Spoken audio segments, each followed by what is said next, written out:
অসমৰ আদিম জনজাতি মৰাণসকলক জনজাতিকৰণৰ ৬ষ্ঠ অনুসূচী স্বায়ত্তশাসন প্ৰদানৰ দাবীত মৰাণ ছাত্ৰ সন্থাই ইতিমধ্যে কেইবাটাও কাৰ্যসূচী ঘোষণা কৰিছিল।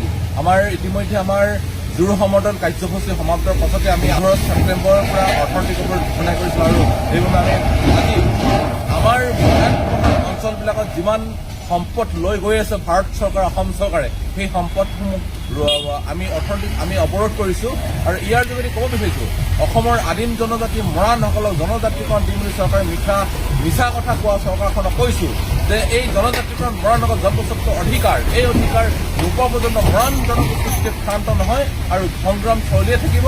আজিৰ পৰা অৰ্থনৈতিক অৱৰোধ তীব্ৰতৰভাৱে চলি আছে আৰু নিশ্চিতভাৱে ইয়াতকৈও জংগী আৰু তীব্ৰতৰভাৱে আমাৰ কাৰ্যসূচী চলি যাব।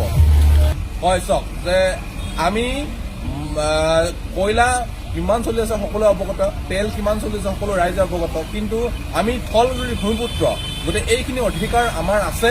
এই অধিকাৰ যেতিয়ালৈকে নিদিব তেতিয়ালৈকে কিন্তু আমি ভাৰত চৰকাৰৰ কোনো সম্পদ আমাৰ ইয়াৰ পৰা ৰপ্তানি কৰিবলৈ দিয়া নহ'ব। মিছলীয়া চৰকাৰখনক মিছলীয়া প্ৰধানমন্ত্ৰীগৰাকীৰ কথা আমি মৰাণ ছাত্ৰ সন্থাই কেতিয়াও শুনিবলৈ নোৱাৰোঁ, কাৰণ তেখেতে ১৪ চনত আহি মৰাণ জনজাতিকৰণ বুলি প্ৰতিশ্ৰুতি প্ৰদান কৰিছিলে। সেই প্ৰতিশ্ৰুতি শৰীৰত কোনো কাৰ্যকৰী নহয়। এইটো অতি দুৰ্ভাগ্যৰ বিষয়। অসমৰ থলগুৰি জনগোষ্ঠী মৰাণসকলক জনজাতিকৰণ দিম বুলি কিয় মিছা কথা ক'ব? তাৰ পৰিৱৰ্তে মৰাণ ছাত্ৰ সন্থাই আমি ব্লেক ডে ঘোষণা কৰিছিলোঁ যে যিদিনাখন তিনিচুকীয়ালৈ আহিছিলে দিনাখন আমি ব্লেক ডে হিচাপে ঘোষণা কৰিছিলোঁ।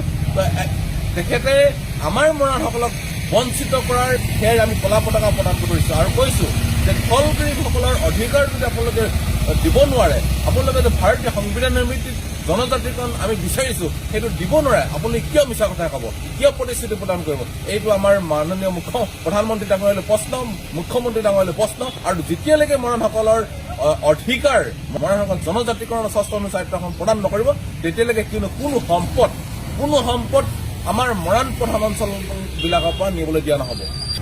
চক প্ৰশাসনে মৰাণ ছাত্ৰ সন্থাৰ আন্দোলনটোক যেনেদৰে তালাপত আমাৰ ওপৰত জঁপিয়াই পৰিছিল, মই পুনৰ কৈছোঁ তালাপৰ আন্দোলনৰ নিচিনা পুনৰ যদি জঁপিয়াই পৰে, মৰাণ ছাত্ৰ সন্থা যদিহে গণতান্ত্ৰিক আন্দোলনত তেখেতলোকে মষিমূৰ কৰিবৰ কাৰণে যদি প্ৰয়োগ কৰে তেনেহ'লে কিন্তু মৰাণ ছাত্ৰ সন্থাই তেখেতলোকৰ লগত যুঁজিবৰ কাৰণেও আমি মৰাণ ছাত্ৰ সন্থা ইতিমধ্যে সাজু আছোঁ। কাৰণ মৰাণ ছাত্ৰ সন্থাৰ জন্মস্বত্ব অধিকাৰ বিচাৰি আমি আন্দোলন কৰিছোঁ, গণতান্ত্ৰিক আন্দোলন কৰিছোঁ।